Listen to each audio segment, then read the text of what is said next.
In this episode of Faster Masters Rowing Radio, you'll discover why thinking like a scientist will fix the voice in your head.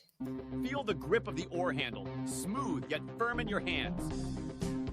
Taste the salt of your own sweat and the occasional splash of water. It's all part of the journey. Welcome to another episode of Faster Masters Rowing Radio.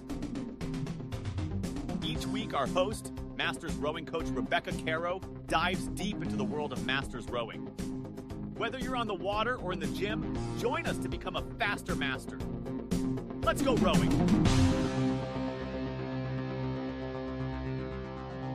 Hello, everybody, and it's good to be back. I'm Rebecca Caro, and today we're diving into positive self-talk coaching. What on earth is that? Well, whenever you are in a rowing or a sculling boat, you're generally thinking about what you're doing. It doesn't really matter if you're stroke or bow. It doesn't matter if you've got a coxswain or you're coxless or you're in your single scull. One way or another, you're going to have a voice in your head that's going to be telling you things. And sometimes I like to characterize it as a devil on one shoulder and an angel on the other. You all know what the voice in your head is capable of doing. And generally speaking, masters work best when they're only thinking about one thing. And generally, we're thinking about technical things. It's quite rare for us to be sitting there thinking, push harder, push harder. Thinking about one thing is a great way to help improve how you're rowing. Square early, roll the handles square as they pass over your feet, that sort of thing. Sometimes saying the same thing in several different ways. So create the outcome you want is an early square. The way to do it is to roll your handle, start rolling your handle square earlier, have a marker over your feet so you can see, are my handles approaching my feet? Right, I need to start rolling them square. So those are important ways to analyze what you're saying to yourself. Is it just the outcome or how you're going to do it? What's really important, though, is where are you headed? Now, there are 4 competency stages of learning any new skill. They start with unconscious incompetence. You do not know how bad you are.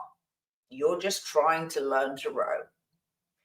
The next stage is conscious incompetence. I know I'm not doing it quite right, but I'm still trying. The stage after that is conscious competence. When I think about it, I can do it right. And where we're headed is unconscious competence. I can do it right without having to think about it. What benefit does that bring us?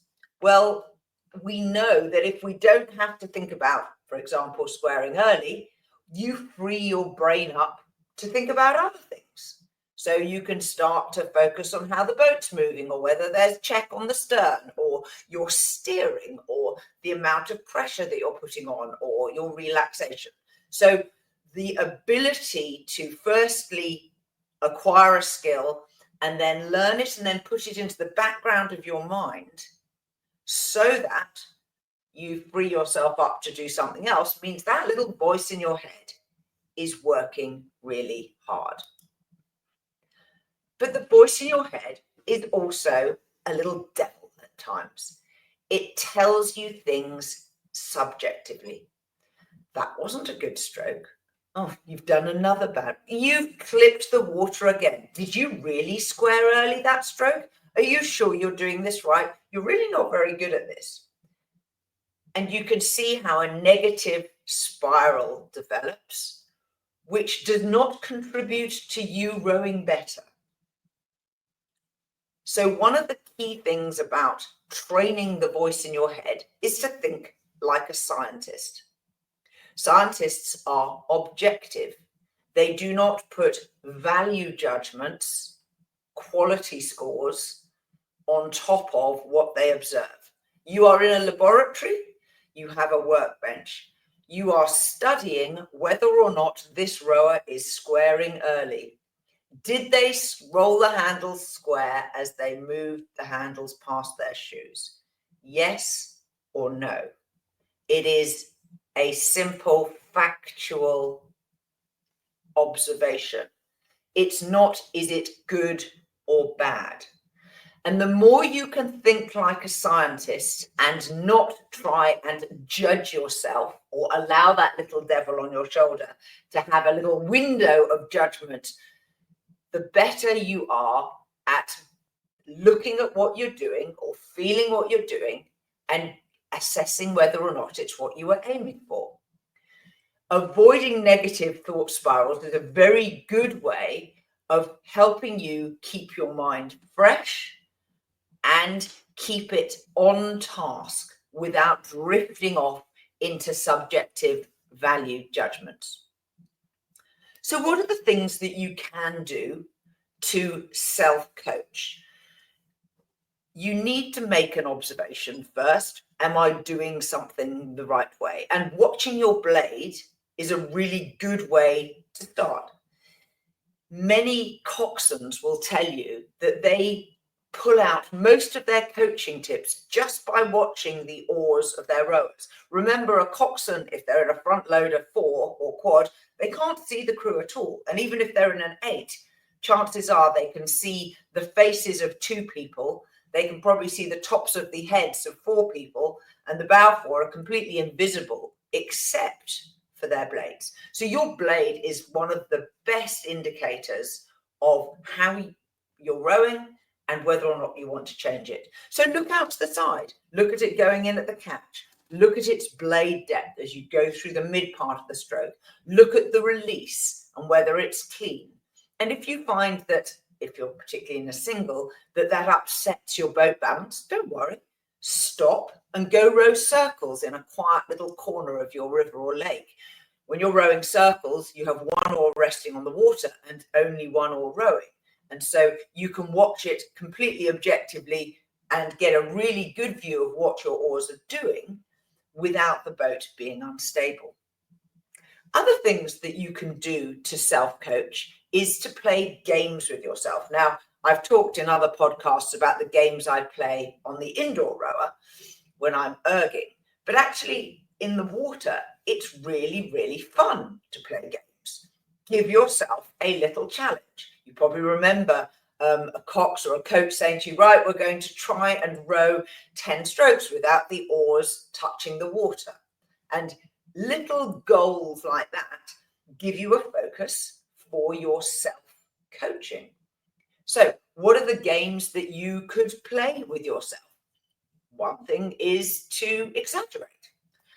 Often when we do drills, they are deliberately exaggeration drills where you overdo something. Imagine you're the coach and you're demonstrating how to do a part of the rowing stroke to somebody who's learning from you. You've got to be very clear. You've got to be very precise with the positioning of your body and your oar so that they can see the thing that you're trying to do. So your little game might be, I'm going to row like, think of your hero, and try and do 10 strokes with a super early square because that was how they rowed. And then overdo it. Go so early on the square and then perhaps try and overdo it again and move even like you feather and then immediately square again. And see how this impacts your rowing stroke and how the boat is moving. Then you can do it deliberately wrong, which is actually hilarious. So try and get your timing wrong in terms of, we're talking about squaring, but whatever you're working on, and then do it right. And often that contrast between an exaggeration, whether it's towards the positive or towards the negative, is a great way for you then to find a happy midpoint where you can do the movement the way you want to, doing it correctly. So think like a scientist, work hard on your brain and your mental self-coaching, but enable your brain to be a positive support to your own rowing and coaching. And one last tip I'll leave you with is when you've had a go at yourself and done a bit of mental self-talk, then row off for at least 10 strokes, thinking about nothing. Just clear your mind and row. And after you've done 10 strokes, then allow your brain to come back to the thing that you were working on, in this case, early squaring, and do the scientist observation again. Am I still rowing with my blades rolling square at the time that I wanted? Yes or no? Do I need to make a small change? Make the change. Give yourself maybe 5 strokes to embed it, and then go back to not thinking for another 10 strokes.